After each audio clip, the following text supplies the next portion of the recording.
At ang boses niya, rinig na halos sa ibang planeta sa sobrang taas. Yan ang nag-iisang Asian Songbird, Regine Velasquez is in the house! Thank you! Yahoo! Ano bang pinagkakabisihan mo? I mean, before this, the rehearsals for this concert, sabi mo parang taong bahay ka, ganon? Hindi naman. I was still a little busy, but not as busy as 2 years ago. Wala lang, parang I was just resting kasi I'm also menopausing. Ganon? So, medyo, alam mo yung you just want to stay at home and rest and medyo mahirap yung menopause, ha? Oo, naku naman. Medyo nakalipas na ako dyan and there are ways of managing that. Kailangan talaga meron kang wellness doctor na malalaman yung mga symptoms mo para ang supplementation mo natural. It has affected my voice while I was going through it. Parang nakalimutan kong paano kumanta. Totoo ba? Yeah. Hindi kaya amnesia yan? And there's such a thing as, they call it a menopausal voice. And what happens is parang napaparalyze yung vocal cords. May ganon? May ganon. Sa mga singers, I guess you're more not aware. everyone will experience it, but I have. And not a lot of people also know about it. Oo. Not even my doctor knew about it. I just researched about it. Very few. Pero may mga nagpapatotoong mga kababaihan na yung iba hindi singers, but what they experience is that yung masyadong hoarse yung voice nila, yung parang they can't even barely talk. That's what happens. And that happened to me. So I had to do HRT. Because that's the only thing that can help me. Ayun. So I did that. With HRT, bumalik naman yung... Bumalik naman siya. I think my voice is still transitioning. So, continuous lang yung pag-inom ko ng gamot and pag-apply ng HRT. May struggles din pala na ganyan, ng singer. I never knew nga eh. It's only a symptom. I can't even...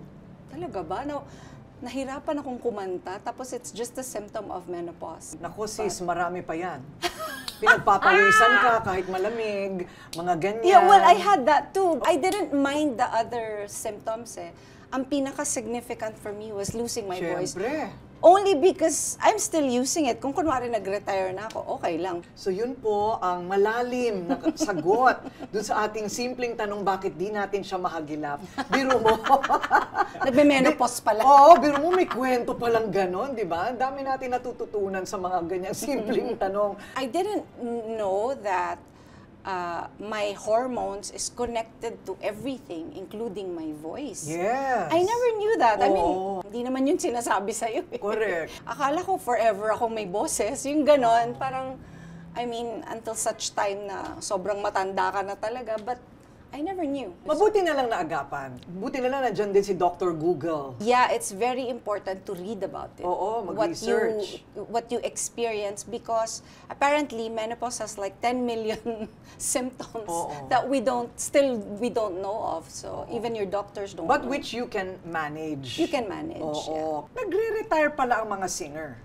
If you want to. Oo. I mean, it depends on how you feel. Depends on your lifestyle. Kung okay ka na, then you can retire. If you don't like it anymore, then you retire. Ayun. If you wanted a quieter life, I guess. So enjoy ka nung mga panahon na hindi ka kumakanta? May struggle eh. Because nga, I couldn't sing, and I whenever I would sing, it was a different sound. So bali wala kang choice, gano'n. Wala akong choice eh. Actually, I almost retired at that time because I thought I couldn't get my voice back. And it was very noticeable. especially for those people who hear me all the time. Kasi nalulungkot na ako eh, yung parang, ay, ba't ganito yung boses ko? Hindi natin ma-imagine si Regine na nagre-retire. Siya nga si Asia Songbird, no? Alam na alam mo, lahat siya yung peg, siya yung ginagaya. Pag-usapan natin kung saan nagsimula lahat. I believe that we are all given special abilities and you just have to hone it, or you just have to figure out what it is. Like, being a doctor, pag-aaralan mo yon, of course, but I think that's still a gift eh. Pinapractice mo rin kung paano maging doktor. Same thing as singing. Pinag-aralan ko rin kung paano maging singer. Pinractice ko kung paano maging singer. But I think it was a gift. Palagay ko rin. Nasa genes, I think. Kasi also, ang mama mo, papa mo, namamana. Hereditary siya. Yung mama mo, kumakanta talaga. Nagigitara pa daw. Both of them. That's how actually they met. Sa Leyte kasi, kung saan nakatira yung nanay ko, walang kuryente. Wala pang kuryente. So pagka bilugang buwan, naglalabasan yung mga dalaga at binata, and tumpok-tumpok sila, naggigitara. And one night, parang yung isang co-worker ng tatay ko, ito, pakantahin mo to, taga Maynila ito. And that's how they met. My mom played the guitar while he was singing. Ang galing naman. Magaling kumanta papa mo. Oo. Talaga? I remember nung bata ako, hinihele niya kasi ako matulog. Iniintay ko siya kahit gabing-gabi na para lang buhatin ako at ihele ako magtulog and pat-pat hanggang makatulog ako. Because I would really wait up hanggang gabing-gabi na. Talaga? How cute naman. Oo. And meron akong memory pa of being in his arms. Tapos kinakantahan niya ako. Meron pa akong glimpse nun. Talaga? Oo, meron pa. Ilang taon ka nun? Siguro mga 3. So nagkakilala ang mama at papa mo sa ilalim ng sinag ng buwan. Okay, ayun na. At pinanganak na siya, hinele-hele siya ng tatay niya. Pero talaga it became a musical family. Ilang kayo sa pamilya magkakapatid? 5. 5. At lahat kumakanta? Lahat sila, they know how to sing. Pero ako talaga yung type ko talaga siya. And I remember yung moment when I decided I was gonna be a singer. At the tender age of 6, nag-decide na ako na ito na yung gusto kong gawin. Kasi sumali ako ng singing contest sa Leyte. And I sang Buhat, which my father taught me. And I won 3rd place in that singing contest. I was the only child. And then I love the sound of yung palakpakan. And so that time I decided, this is what I'm gonna do for the rest of my life. I remember it quite clearly na I stood up sa stage, wala akong ninervyos. I loved it. And right there and then, I decided, I'm gonna be a singer. Yung Buhat na yon, yung unang-una mong ipinanalo na kanta sa contest, ano yung pinractice mo? Tinuro yun sa akin ng tatay ko. Tinuro sa'yo. Kasi, syempre, wala naman ako masyadong alam na kanta nun eh. Correct. But the first song I learned by myself na hindi niya tinuro was Mr. DJ. So I'm a big fan of Sharon Cuneta. Back then, hindi ko pa alam na si Sharon Cuneta siya. Naririnig ko lang sa radyo. So, nakabisado ko yun. Lagi kong pinapakinggan. And that was the first song I ever Wala memorized. kang video nung 6 years old ka? Wala eh. Na kumakanta no? Wala eh. Kasi parang hindi pa naman yata uso doon ng mga, ewan ko. Oo. Sa ganyang edad, because si Pilar ko is taking voice lessons. Oh, wow. Yes. She can really carry a tune. 6 years old. Pero hindi pa niya kayang kumanta ng mga buhat-buhat na ganyan. So, kailangan tinututukan ng magulang. Oo, kasi kung mahilig naman talaga. Sa ngayon kasi, since may mga iPad na, may mga kung ano-ano na, just make her listen to music. That's it. Kasi noon, nung time ko, radyo lang eh. So, hindi mo naman machichempohan na lagi na itutugtog yung buhat, kunwari, for example. So, my father had to teach it to me. Ayun. Yung naman, yung kwento na, naku, nasa old ABS-CBN pa tayo noon. Yeah. Regine, kalat na yung kwento noon na nilulubog ka ng tatay mo sa dagat, tapos doon ka pa kakantahin. Alam mo, mula nung lumabas yung kwentong yun, lahat ng mga tatay, nilulubog na yung mga anak nila sa dagat. Sa drum. Hindi drum? nga sa dagat, Yun nga, alam ko, nilulubog nila drum. sa drum. Oo. Sabi ko, I don't know where that came from, but ako kasi sa dagat talaga, hindi sa drum. Akala kasi nila yung basta nakalubog ka sa tubig. But I think yung purpose nun, yung pressure ng water. Yes. Sa drum, wala ka namang pressure na mararamdaman dahil ang liit lang nun eh. So, sa dagat kasi, bukod sa mas mabigat yung water sa'yo, di ba nagfo-float ka nga sa dagat? Pagka the water's up to your neck, it's harder to breathe. I think he got it from a boxer eh. Kasi meron siyang nabasa na boxer na ganon mag-train, underwater, nagtitrain, nagpa-punch. Kasi nga, it's harder because of the pressure of the water. So, in-apply niya yun sa singing. But at that time, I didn't know that he was already training me. You know, whenever, kasi yung bahay namin sa Leyte, malapit lang sa beach, as in walking distance. So, we would go there and the water's up to my neck. Hindi pa ako marunong lumangoy nun, so hawak-hawak niya yung ganito ko. And then he'll just ask me to sing. I love to swim. And he was teaching me also how to swim. And then he'll just say, oh, kanta ka, kanta ka. Naku, kailangan pala malapit-lapit ka sa dagat nakatira. Kasi kung daily practice pwede din namang pool. Kasi sa pool medyo malaki din naman. Pwede rin. Mula sa paglulublob sa kanya sa dagat, nagtuloy-tuloy na ang nakilala nating Asia's Songbird Regine Velasquez, ang kanyang journey sa pagiging superstar sa ating pagbabalik.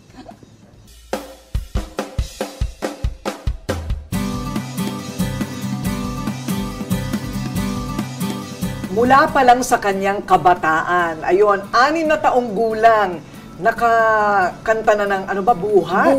Buhat, wow! Talagang mga birit songs. Ang Tita Betty's Children's Show, ano naman yun? Yung ba yun? The first singing contest was in Leyte. I joined a couple more there until nag-decide na kami ng mami ko. Dinicide na ng tatay ko na lumawas na kayo ng Manila.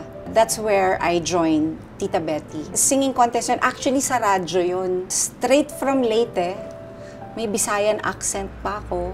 And I remember, si Tita Betty mismo, ang bansag niya sa akin, mistisang hindi marunong mangupo. Kasi hindi ako nag-oopo dahil galing akong probinsya, wala namang opo doon sa Leyte. So, ayun, yun yung first experience ko sa radio.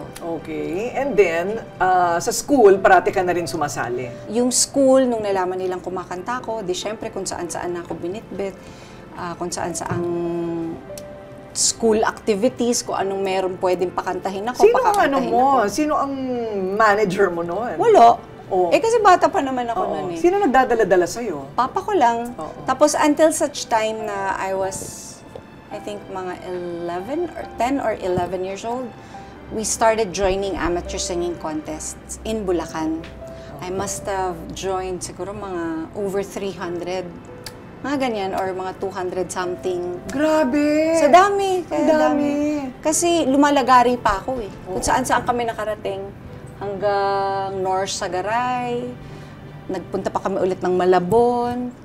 Basta kung saan-saan ako umaabot. Parating panalo o may talo din? Hindi, maraming talo. Totoo? Maraming talo. Kasi syempre, hindi ka pa, nag-uumpisa ka pa lang eh. So, first of all, parang hindi ko pa alam kung ano yung kanta na magandang panglaban hanggang sa nakikita namin sa ibang singing contest kung dapat pala ganito yung kinakanta. So, naaral namin ng tatay ko kung paano. And then, slowly, eventually, nananalo na ako ng 3rd place. Tapos biglang may 2nd place. Na I remember pa yung first time ko magkaroon ng trophy. I was 2nd place, I think. I slept with... Totoo? With the trophy. Oo naman, bakit hindi? And then yung sumunod doon, parang yun, dumami na. First place na ako parate. Paano mo na-discover yung TV? Na parang, pwede ng TV. Bagong kampiyon ang kanyang sinalihan. Before bagong kampiyon, meron pa akong sinalihan sa Channel 4, parang baranggayan. Sa baranggayan kasi, kailangan kang sumali, isasali ka ng barangay mo. Kinausap kami kasi nakilala na nila kami, kumakanta ko. Kinausap nila kami na, sumali tayo sa baranggayan. So, ganyan. So, sinali ako doon. Isa lang yung panalo doon, so I didn't even place. Yung director noon, Mitos Villarreal, She was the one who told me na sumali ka ng bagong kampiyon. Sa Channel 9 yun. Di ba parang isang area lang yun sa Broadcast City. So that's how I learned na merong bagong kampiyon. Which was hosted by Pilita Corrales and Bertawa Marcelo.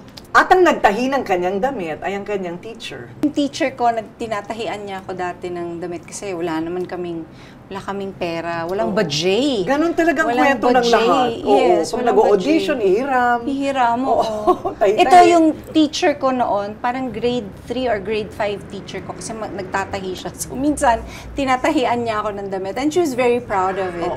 Nabuhay ka rin ng buhay mahirap. Oo naman. Sa sobrang mag-G-rap talaga. Pag sinabi mong mag-G-rap, hindi kayo nakakakain? 3 times a day? Siyempre, pagkabata ka, hindi mo naman, you don't realize that you're actually poor. It's my parents who experience it talaga. Kasi yung nanay ko, I remember, pakakainin kami 3 times a day. Sure, may merienda pa. But she will not eat. My mom will not eat. May ganon. I remember noon sa Bulacan, meron kaming, yung bahay namin nasa paradahan ng jeep. Tapos sa side noon may karinderya. Mabait yung kapitbahay namin na yun eh. Bumibili kami ng 50 pesos na soup. Binibilan kami ng soup. Soup lang. Walang laman? Walang laman. Minsan lalagyan niya ng gulay, minsan kung ano yung tirang karne, lalagay niya. Pag wala talagang pera pambili ng ulam, that was our ulam. Okay. Which I didn't even know. I didn't mind. Masarap kasi naman. Masarap eh. Nilagang baka yun eh. So, nandun nasa soup lahat yung taste. But of course, to my mother, that was kind of humiliating. Because my mom actually was rich in her province. Yeah, mayaman yung nanay ko eh. Pati actually yung tatay ko mayaman, but them individually, nung naging mag-asawa sila, hindi sila mayaman, mahirap sila. Nung bumukod na silang dalawa. Nung bumukod na sila. So, I think my mom was, yun yung hugot niya na it was kind of humiliating for her. Kasi never niya naging problemang pagkain eh. Kasi syempre, nung bata siya, mayaman sila eh. Maraming lupain yung tatay niya eh. So, kahit anong gusto nilang pagkain, kahit nasa probinsya sila, kahit anong gusto nila, it was given to them. It was given to her. So, nung naging silang dalawa na ng tatay ko, parang... Kailangan magsimula sila sa wala. Sa wala. As in, wala talaga. So, struggle. I'm sure she struggled. She didn't like it. Talaga. Pero naka-get over na ba ang nanay mo dyan? Nung kumakanta na ako, yung medyo professional na ako, yung fear niya, ipon siya ng ipon kasi yung fear niya, babalik kami sa hirap ulit. Meron siyang fear na ganon. I think na-trauma siya. Oo naman. I think na-trauma siya dun sa part na yung bibili siya ng tinapay, hindi niya alam kung saan niya. Magkano lang yung tinapay noon para may pang-breakfast yung mga anak niya. Diba? Yung so, naging hoarder. Hindi. Parang kung ano lang yung kakainin that day, yun lang yung bibilin niya. Magaling siya sa finances. Gusto niya magnegosyo kasi ayaw niyang bumalik kami doon. Kasi yun nga yung may fear siya. I think nga na-trauma siya. Trauma talaga yun. I think for anybody, lalo na nanggaling ka sa maayos na buhay, bigla kang humirap. Parang alam mo na pwedeng up and down, na walang permanente, ganon. So, part of that struggle, nagko-commute daw kayo araw-araw. Papunta, di ba, nag-jeep? Papuntang Manila, jeep, bus. Kasi taga Bulacan ako eh. So, ang means of transportation namin, tricycle, tapos bus. Okay. Yung NLEX noon, 2 lane lang, tapos baku-baku pa. So, parang ang tagal-tagal ng biyahe mo, talagang probinsyang-probinsya. Kasi ngayon, di ba, parang it's so easy. Noong araw, parang 45 minutes for you to get to Balintawak. Tapos from Balintawak, we have to take jeep or minsan kung merong konting money, magta-taxi. So, ganun. And I got used to it. And I was okay with it. At saka bagong champion ka naman. Yeah, but it didn't matter. Parang wala akong sasakyan eh. Correct. Magkano ba yung premyo sa bagong kampiyon noon? 20,000 yun. Pero malaki na yun nung time na yun. Syempre. 20,000 plus a piano, plus part ng winnings ko, ng prize ko as magre-record ako ng isang single under Octo Arts. So, yun yung part yun yung package. Mula nung manalo ka as bagong kampiyon, ayun na, syempre, napansin ka na, ganyan. Ivy Violan, naging good friend mo. Nagpapahiram pa daw ng damit. Yes. Before that time na nakita ko si Ivy Violan, nag-guest muna ako sa Penthouse Live. Kaya ako nakapag-guest sa Penthouse Live because of Pops Fernandez. Ang tawag ko nga sa kanya, discoverer ko eh. Kasi nga nag-octo arts ako. Alam mo yung mga subasta-subasta, yung mga ganun. Kumakanta kami doon dati. So, nakita ako ni Pops. Tapos nung nagkaroon ng parang concept yung Penthouse Live na newcomers, sinuggest ako ni Pops sa Penthouse. Then, Ronnie Nares saw me and then he got interested. Tapos, hindi niya alam kasi taga Bulacan ako, wala akong telepono. Ano yun? Ano tawag doon? Telegrama. Ha? Telegram. Okay. Telegram talaga. So, paano ko nawala yung telegrama ngayon? Telegram talaga. Telegram. Yun ang tinitelegramahan niya ako talaga. Wala pang pocket bell nun? Wala pa. Ay? Wala pa. 90s. Nagkakabukuhan ng mga edad. Yes, 90s na yun. Yung mga Oo. pocket bell na yan. Easy call yung akin. Oo. Tapos nag-set ako sa restaurant ni Bernardo. Do you remember? I remember Bernardo. Thespian. Yes. He had a restaurant and I used to sing there. Doon ako pinuntahan ni Ronnie. Kasi nga hindi niya ako mahagilap. Tapos hindi namin sinasagot yung telegram niya. Tapos nalaman niya na doon ako kumakanta. Pinuntahan niya ako. And then he offered me a managerial contract. Tapos yun, nag-guest na ako. Like I guested in Ivy Violan's concert, ganyan. She was like one of the first artists na, sikat siya nun na nag-guest ako sa concert niya. Tapos nakakatawa siya kasi pinapahiram niya ako ng areglo. Ang dami niyang pinahiram na areglo.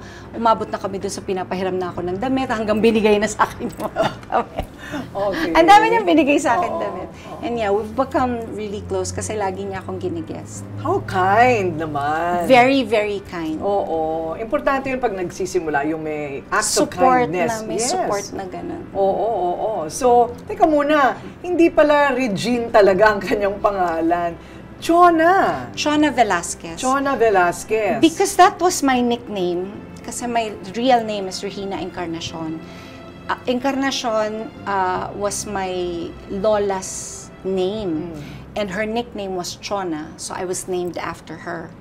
And when Ronnie found out that merong Regina, kasi meron ng singer na Chona Cruz nung araw. So ayaw na niya akong tawaging Chona kasi sikat na yung Chona Cruz eh. So sabi niya, dapat we should change your name. Tapos nung nalaman niyang Regina ako, yun yung ginawa niyang name ko. Kaya naging Regine. Velasquez. Unang-unang personality na tumawag sa akin ng Regine was Martin Rivera. Siya yung parang nag-introduce ng name. Ng bagong name sa Penthouse. So, nagtuloy-tuloy na yung mga guestings mo noon. Of course, Penthouse Live. Lahat na. Tapos, Gary Valenciano guested me in his concert. I sang with Martin in Penthouse. Nag-duet kami. And then, eventually, ginest din ako. Ang daming naging support na gano'n. Ang daming sumuporta sa akin while I was starting. Alam mo, type na type ko yung hair mo nung maikli. Type ko yun. Kasi ano yun, frustration ko yan. Hindi kasi bagay sa akin. Pero pag-gising mo, yun na. Hindi ka na kailangan magsuklay. As is na siya, di ba? You know why that happened? When I was 18 years old, Ronnie produced a concert for me. It's like my coming out concert. Kasi 18 years old ka. Ito ba yung True Colors? Yes. Nagkataon, nakasabay ko si Stevie Wonder. Nakasabay ko siya. First time niyang pupunta ng Manila at magko-concert. Walang bumili ng ticket ko. Sa Folk Arts Theater siya. Ako sa Rizal Theater lang. Yung dating Shangri-La, that used to be Rizal Theater. Sa beautiful theater. Walang bumili ng ticket ko. We had to postpone it. Wow, okay. So, medyo nalungkot ako. At dahil nalungkot ako, pinutol ko yung buhok ko. Okay. Mahaba doon. Medyo mahaba ka nun. Mahaba yung hair ko. So, you cut your hair. And that became trademark mo. Oo, kaya for some reason, parang nakilala ako doon and people started to notice me. So, Ewan ko. Okay. So, nung ni-restage yung True Colors, super sold out. Super sold out naman. Yeah. Ayun. Anong feeling ng super sold out ang first solo concert? Actually, that was not even my first solo concert because my first solo concert was produced by Kuli Desma. Di ba may ganun pa? Oo. Di ba may ganun pa? Yun, sold out din yun. It was in a hotel. I felt na I could have done better. Kasi syempre parang first concert ko, so hindi pa ako masyadong comfortable sa stage.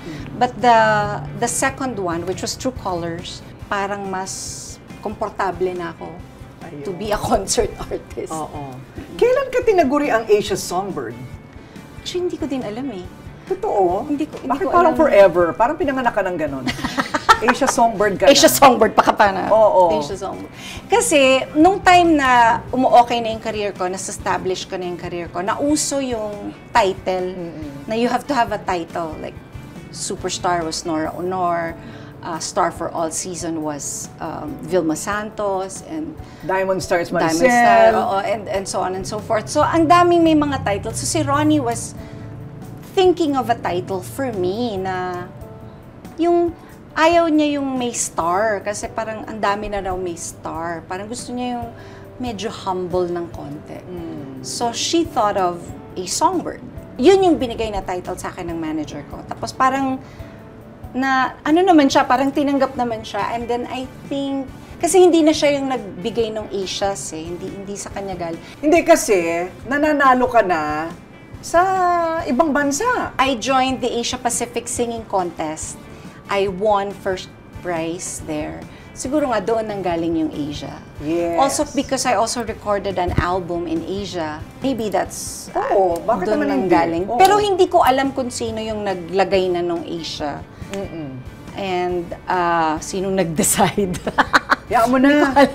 Claim it, claim it. Nakadikit na sa'yo yan, forever na yan talaga. Actually, alam mo yung Songbird, parang for me, hindi na siya title eh. Parang terms of endearment na siya. Kasi even my close friends, they call me Songbird. Ay, ganon. Oo, naging terms of na siya, endearment na siya. Totoo. So, I actually love it. Kasi kahit yung mga close friends ko, they call me Songbird. Sa dinami-dami ng mga performances mo, meron kang like milestone favorite na feeling mo parang tatak talaga sa isip mo? Kung milestone, the very first big concert, which was entitled Narito Ako. This was after I won the Asia Pacific Singing Contest.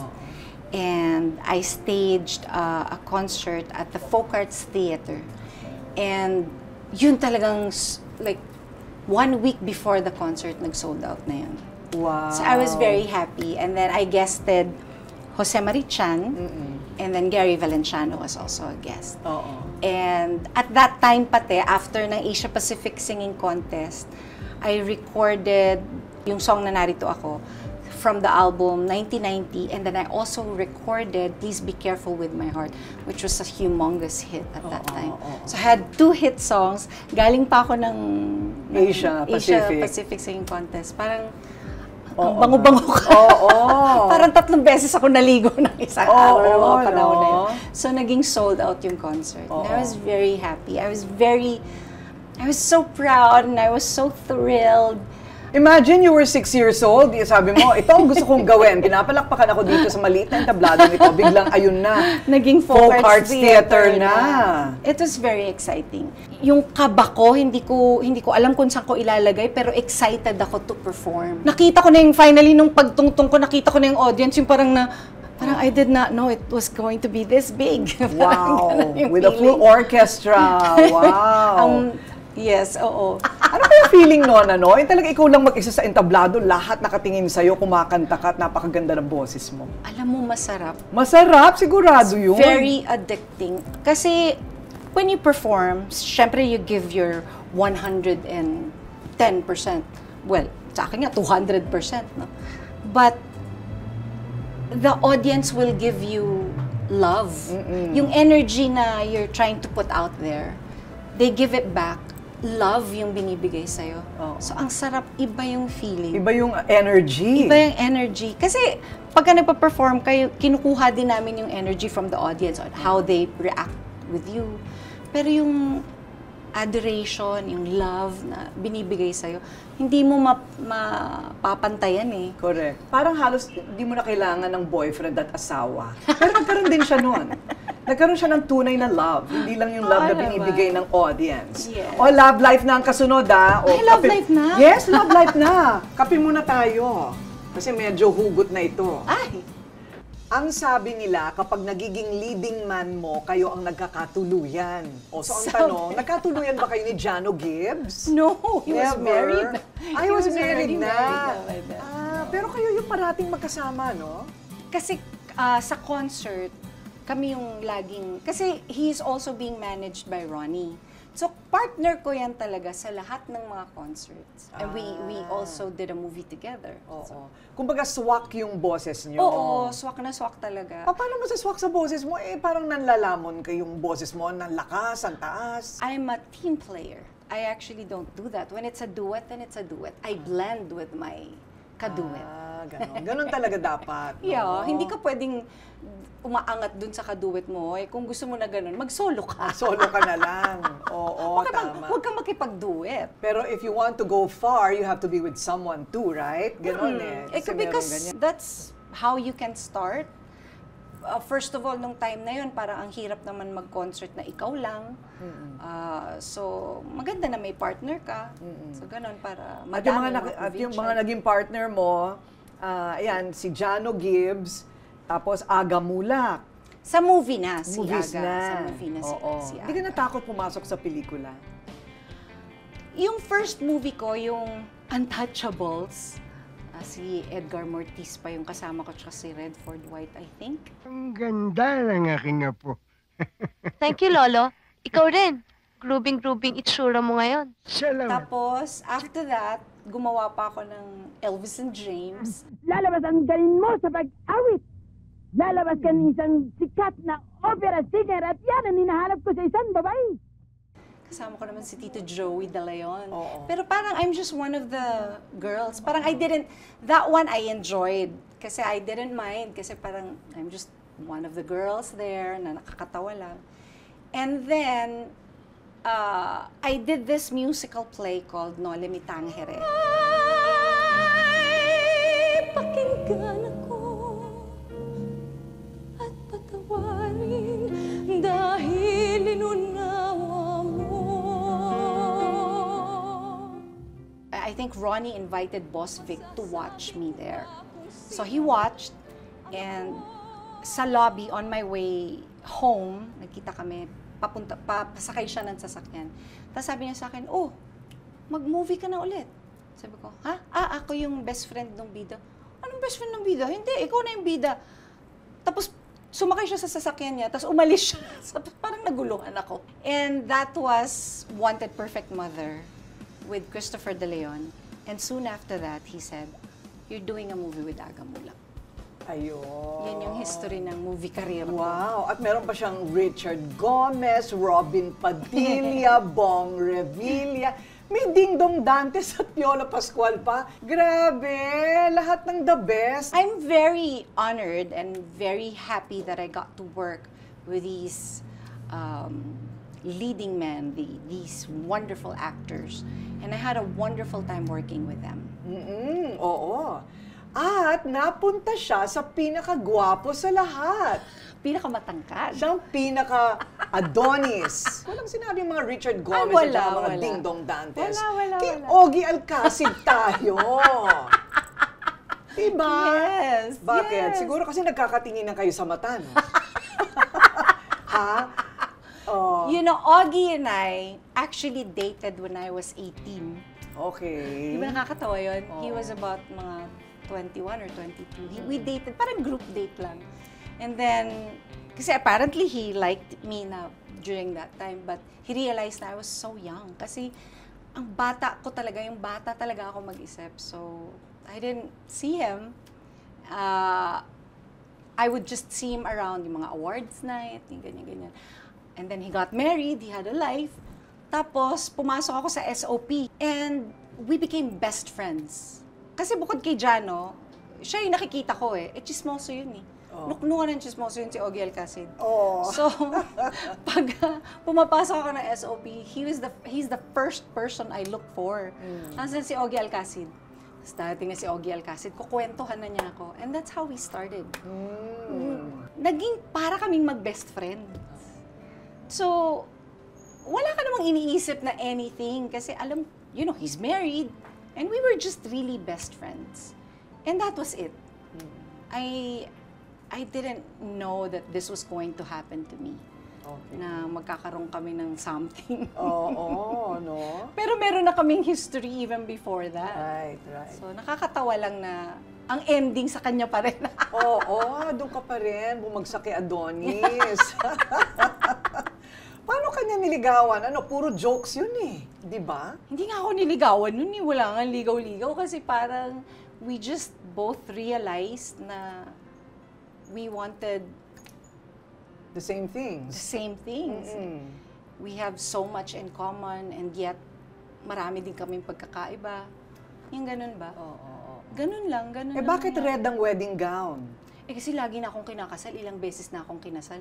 Sa mga pelikula, lagi ka naka-white. Sabi ko, mag-red na lang ako para iba. Okay, and then, so, yun ang dahilan dahil lang nagsawa ka sa puti sa mga pelikula. Kasi ang dami kong beses na kinasal sa pelikula. Sabi ko, I don't wanna wear a white gown. I wanna be different. And it seems like red is my color. Like, in all my concerts, lagi akong may red number. And they would call it the red number because yung segment na yun, I will be in a red gown. Anong kakantahin mo pagka ganon? Kung ano yung pinakamahirap na kanta, normally yun yung mahirap na kanta pinapakanta sa akin. But I would always have a red gown in any of my concerts. So sabi ko, okay, I'll wear red. One son, bakit isa lang si Nate? Medyo-unders na ako, te. Ganun ba? I was 40 when we got married. Soon after that, February, I got pregnant na agad. Galing So 41, I gave birth. Alam mo, I got married also 40s. There's something about yung ikakasal ka na parang buong-buo ka na, no? Oo. No? Hindi ba? Ano yung experience mo? Kasi marami babae, feeling nila pag hindi pa sila kasal ng 30, naghihinagpis na. Actually, hindi di ba? Hindi. Nowadays, actually, they marry late. Nung time natin, parang... Kailangan 25. Oo, parang I remember people asking me na parang, wala ka pa bang jowa? Parang mas worried pa sila kaysa sa akin.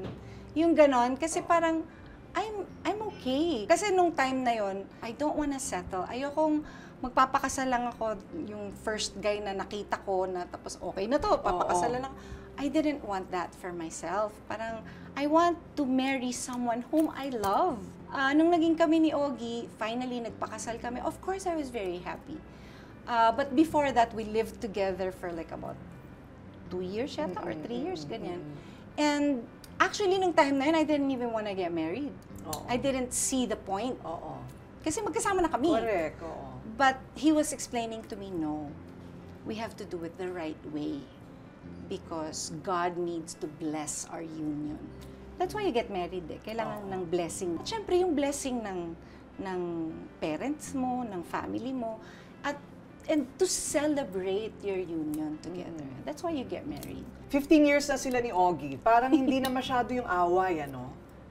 Wala nang masyadong Parang wala masyadong conflict. First of all, medyo jonders na kami. Parang magti-teenager ka pa bang selo-selo?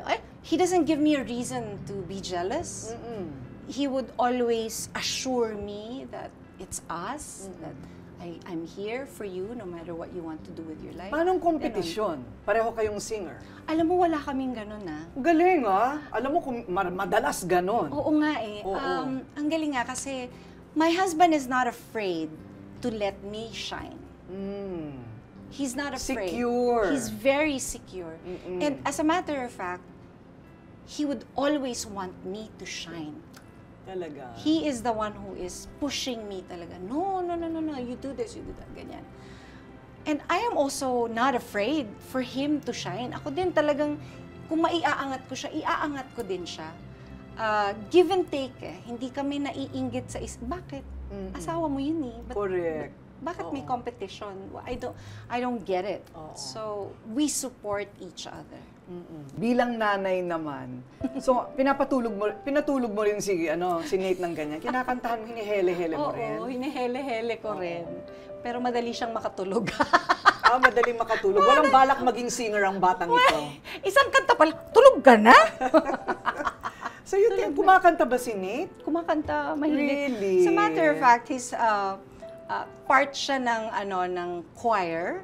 And recently, he auditioned to be part of yung ensemble ng Ani. And nakuha siya. I'm so proud. Totoo. Oo, pero sabi niya, but I'm only ensemble. So, but that's okay. You start from somewhere. That's fine. Don't worry about it. Anong mga pangarap ni Nate? Gusto ba talaga niya maging singer o inhinyero, piloto, Alam mo, dati sinasabi ko parang malayo yung interest niya sa mga interest namin. Na parang, I don't think he'll be a singer. But itong recent development na nag-audition siya for a musical play, parang may interest din siya. May interest sa performance. Ako kasi personally, I don't want him to be part of my industry. Because I don't want him to... Ang daming rejections diba? Hindi lang yon, yung expectations ng tao masyadong mataas because nanay at tatay niya parehong singers. I cannot stop him if that's what he really likes to do. I cannot stop him, and kumbaga nasa blood na yun pareho kaming singers Right now, hindi ko alam kung yun na talaga yung gusto niya, but he's a very intelligent boy. Well, teenager na kami, 13 years old. Nanliligaw na. Hindi ko alam. Di ba yan yung age, just to let you know, ito yung age na hindi na sila nagsasalita masyado. Ay! Oo, may mga hindi ko ma-imagine si secret Pepe, kasi 24/7, dumadaldal Ay, yun. talaga. Kasi yung anak ko rin ganun. May ganon talagang face. May ganong face. Tapos, eventually, hindi na magsasalita. Like pag tinatanong mo, how's school? Ano yun? Correct. Ano yun? Buti na lang in-enjoy ko yung time na madaldal pa siya. Pakinggan mo lang ng pakinggan. Like siya, nakikipag-usap pa rin siya sa akin. Pero, it has to be in his term. It has to be in his time. When he's ready. When he's ready. Hindi mo tinatanong, anak, may nililigawan ka na ba? Hindi ko tinatanong. Ayoko itanong. Baka ma-hurt ako. Ano ba? May ganun ba pag lalaki ang anak? Kasi I'm very close to him di ba pag nanay ka, ikaw ang world ng pag maliliit sila. Yes. Tapos bigla ka nila iiwan He's very close to his dad now. Yun daw yung normal kasi lalaki siya He gets his identity with the same, syempre. Right. Oo. So, tatay ngayon. Ayun. So, ako sa side muna ako. Hayaan mo na muna. Nako. Si Regine ang tipong mother na naniniwala na dapat na mamalo ka. Pag-aaralan ko pa lang yun. Pero you said na habang bata, kailangan makatikim kahit minsan. Di ba gano'n naman tayo pinalaki? Di ba okay naman tayo? Kailangan kasi maramdaman nila na may consequence. Bawat gawing mali nila, may consequence talaga. Yung face the wall, it will work for a while, but after that, aaliwin na nila yung sarili nila Unlike yung palo, wala silang kawala doon. Pero alam mo, pag pinalo mo kasi, wala pang 1 minute, wala na, okay na siya. Yayakapin ka pa. Yayakapin ka pa. It's hard work lang for kung sino yung naatasang mamalo kasi you have to explain why. Correct. When they stop crying na, that's what I used to do. I have to explain, you know why mommy had to punish you? Yes, mommy. Hanggang sa magtanda, hindi ko naman siya pinalo madalas. A few times lang, mga 9 or 8 times ko lang siya pinalo. The few other times, pinapanakot ko lang yung pamalo ko, which was a belt. But it was so hard. It was so painful. The very first time I did it, it was so painful. Hirap na hirap ako. Tapos umiiyak ako sa asawa ko na parang, ayoko siya i-punish. Kaya lang kailangan ko gawin. Ayun. But now he's such a good boy. Oo naman. Pag nakita mo talaga si Nate, well-behaved, very responsible. Oo. Happy family. What's the secret? God. Prayers. Pinagpe-pray ko lagi yung mag-ama ko. Yun ang, I think, yan ang role nating mga nanay, bukod sa we nurture and we care for them. You need to pray for your husband and for your child. For not only just for protection, but For them to, yung hindi malihis ng landas, ma'am. Pwede kang sana dagdagan ng budget ko ni Ogie. Hindi, may sarili ako. Yung bubong. May sarili akong budget eh. Oo, may sarili kang budget. May sarili akong budget. Totoo, may ganun kayo, ganun ang arrangement. Oo. Kasi ayaw niyang pakialaman whatever I have. Right. Pero yung sa kanya, sa aming dalawa. Ay? Hindi, pero nagko-contribute naman ako. Ay, what's mine is mine, what's yours is ours. Yes. Ganon. Yun ang formula. Happy wife, happy life. Hindi kasi, ang love language ko kasi, I give gifts. So, kailangan may pera ako. Alam naman, hingin ko pa sa kanya yung magbibigay akong gift galing din sa kanya. Dahil, wag mo nang palitan. Okay yan. Whatever works. Okay. Marami pa tayong malalaman tungkol kay Regina, hindi pa nyo nalala. Hindi pa lumalabas, ha? Kaya dyan lang kayo. Ay nako, kahit ang mga Asia Songbird ay pumipiyok din. Grabe, siguro pag pumiyok ka, major. Kasi major yung mga nota mo eh. Yes. Actually, hindi ko yun... Tinrain ako ng tatay ko na hindi yun mangyayari sa akin. Oo. Nangyari lang yun nung nawala yung boses ko. Okay. Ikwento mo yung nawala ang boses mo. It was my 25th year anniversary in the industry. You know, I just gave birth. At tagal akong hindi nag-concert. Kasi I wanted to be parang a hands-on mom eh. So I stayed at home for like 4 years or hanggang 5 years. Hanggang mag 5 years old si Nate. Rehearse. Orchestra pa yun. The night of the show, parang may nararamdaman na ako na sabi, something's weird. But I didn't focus on it kasi parang itutulog ko lang. But the following day when I woke up, my voice totally gone. Hindi ka makapagsalita? Nawala, walang sound. So I went to the doctor, they gave me steroids. Still nothing. I was talking to my sister. Sabi ko, paano to? We cannot cancel. Because it's hard. You cannot just do that kasi day itself na. Pero teka muna, anong dahilan? Bakit nawala? I got sick. Kasi my son got sick. At syempre, I have to take care of him.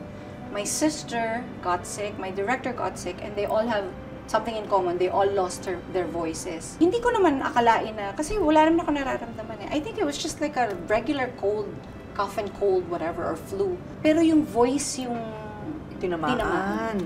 So I totally lost my voice. The thing with me kasi, even if I don't have a voice, I still can sing.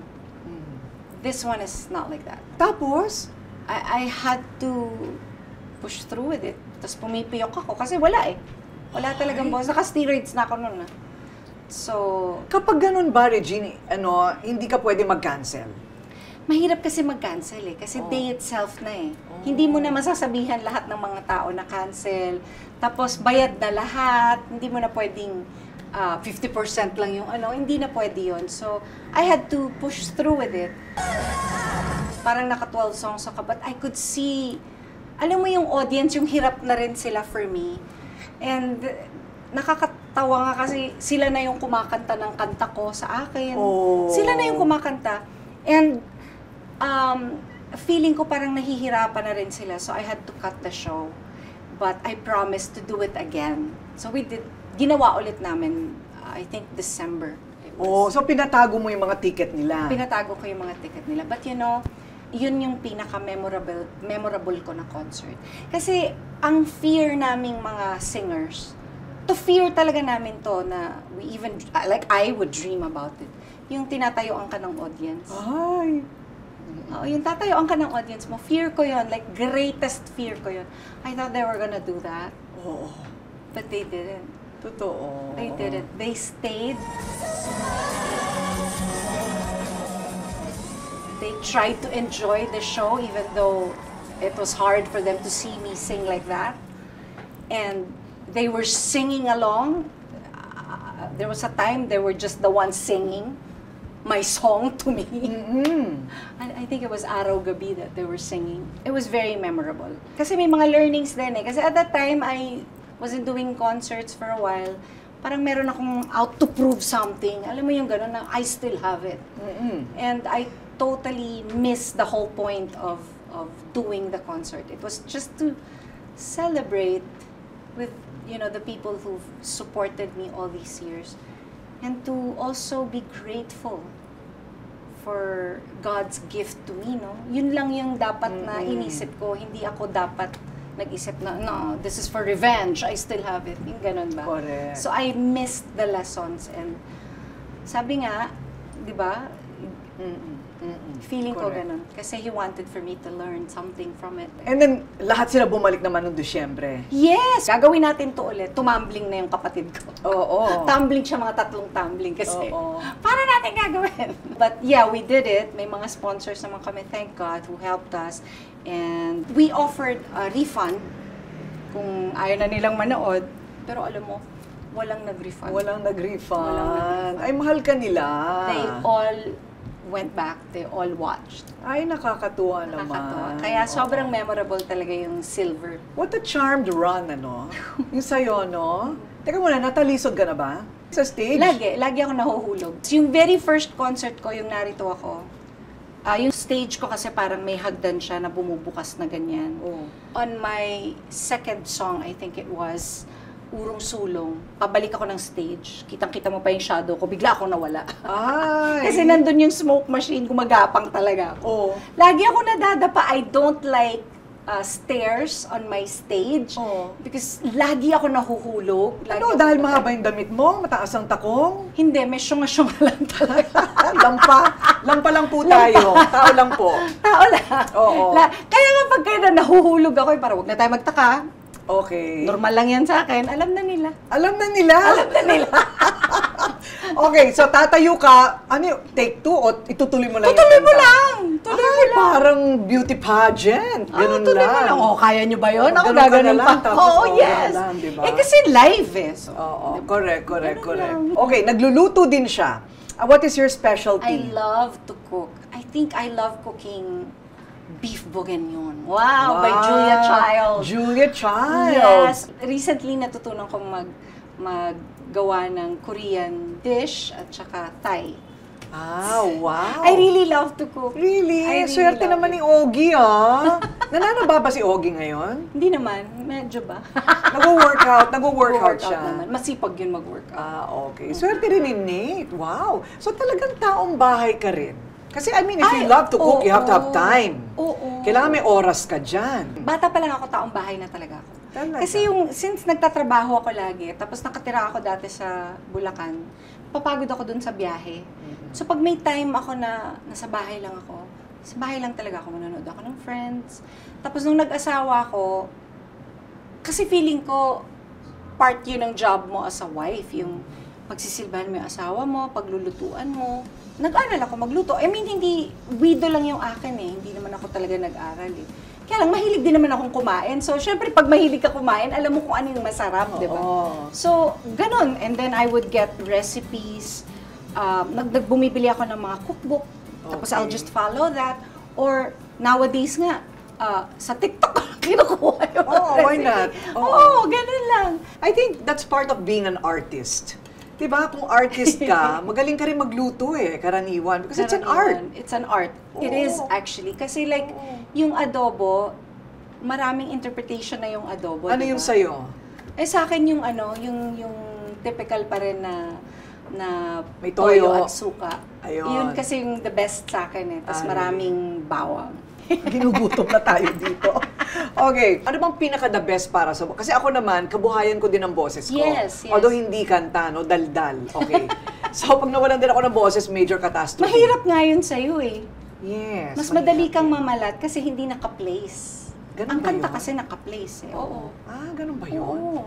Kaya pala nawalan na ako ng boses ang 2 beses, nagulat ako. So, ano ang the best remedy? Don't speak. Ha? For a while, Ganun yeah. lang? You need to rest it. Kami kasi ganun din ang hinahatol eh, mag-vocal rest. Okay. So for a while, like for a week, cannot use it.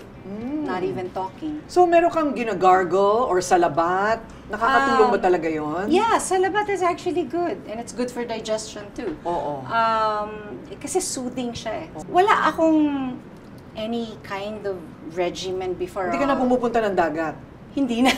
Hindi na talaga. Hindi na. Although sa bahay may swimming pool, doon nagpa-practice ako. Nagvo-vocalization lang sa bahay habang nasa pool. Or ginagawa ng asawa ko, tinetrain niya ako, nagwo-walking kami. Magwo-walking kami. Habang hinihingal ka, kailangan bumirit. Yes, ginagawa rin namin Ah, yun. may ganon. Okay. Kasi syempre, meron ka ng... Pagka nagkakaedad kasi, iba na eh. Oo. Iba na yung breathing mo. Iba na siya. Oo. So, I have to kind of train physically so that on the show itself, hindi ako hihingalin. Parang you have to build your You stamina. have to build your stamina. So what about your range? Nagbago ba? Bumaba na ng konti. Nung nag-40 ako, or mid-40s, I started to lower yung key ng mga songs ko. Para lang it's healthy. Para lang hindi ako yung parang... Strained. Oo, strained. Tsaka inaalagaan ko rin kasi yung boses ko. Pero half lang naman, you won't even notice. Pero syempre, hindi na kasing taas nung dati. Kasi ayoko na rin naman na ganun, na parang sinistrain ko yung sarili ko. Ayun. I wanna be able to enjoy myself habang nagko-concert. Kasi motto ko yun eh. Kung hindi ko na nai-enjoy, hindi na ako kakanta. Kasi what would be the point? I want to watch your concert. Alika! Manonood ako talaga. 4 nights. 4 No? nights. 4 nights. Hindi biro ang 4 nights, ha? Yeah. Parang ako'y nininervyos. So the title of the concert is Reset. Yes. Why? Parang reboot? Ano yun? Parang ganon. Why? Kasi it's the beginning of the year pa. Di ba maraming mga nagre-reset? Oo. Tapos, I will be singing kasi most of my recorded songs. So a lot of these songs I've recorded, I was like in my teenage years pa. So parang i-reset ko lang siya to now. Parang kasi syempre the way I sang some of these songs, ibang-iba pa eh. Before.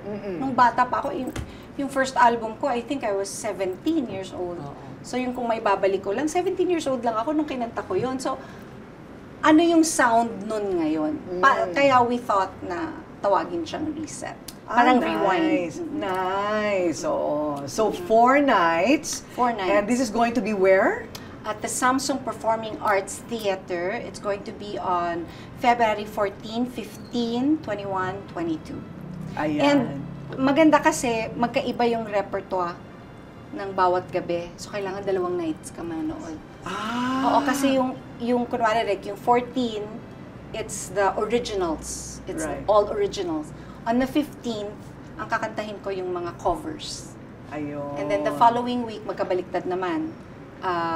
Covers muna and then originals. Ginanon namin kasi hindi ko para madaanan ko halos lahat, although hindi pa rin. Oo nga, sa dami. Sa dami. Sa dami. I have 19 albums eh, so... Wow. Pinili na lang namin kung ano yung... Meron din kaming parang sa internet na parang kung ano yung gusto nilang madinig ng audience. Oo. So some of them, meron silang mga sinuggest na mga songs. So, inano din namin yun, tinake into consideration. Wow. So sa bahay mo may shrine. Andun na lahat ng mga platinum, mga double platinum mo, mga album mo. May gano'n ka ba? Sa bahay? Sa Bulacan. Meron, sa Bulacan. Oo, sa Bulacan. Ay, meron palang Regine Velasquez Museum. Sa Bulacan, meron. Andun pa yung piano na pinanalunan ko sa bagong kampiyon. Galing, galing. Oy, kailangan mapuntahan natin yun, ha? Sa Bulacan. Pero una, itong kanyang concert. So, you have to watch. Marami akong kakantahin na, kasi minsan sa isang album, hindi naman lahat nare-release as a single. So, karamihan dito sa mga songs na to, yung mga first time ko lang kinanta, tas never ko na ulit kinanta. So, I will be singing a couple of those songs. Oh, nice. Para maiba. Maiba lang. Diba? Pero kilala ng mga sumusuporta sa akin. Right. Okay. Wow. What a life. And so, syempre, dahil sa nandito na rin lang naman siya, take advantage tayo. Take it away, Regine, ang team song ng buong Pilipinas, Araw, Gabi. Cheers to your life, sister. Wow. Araw-gabi, nasa isip ka, napapanaginip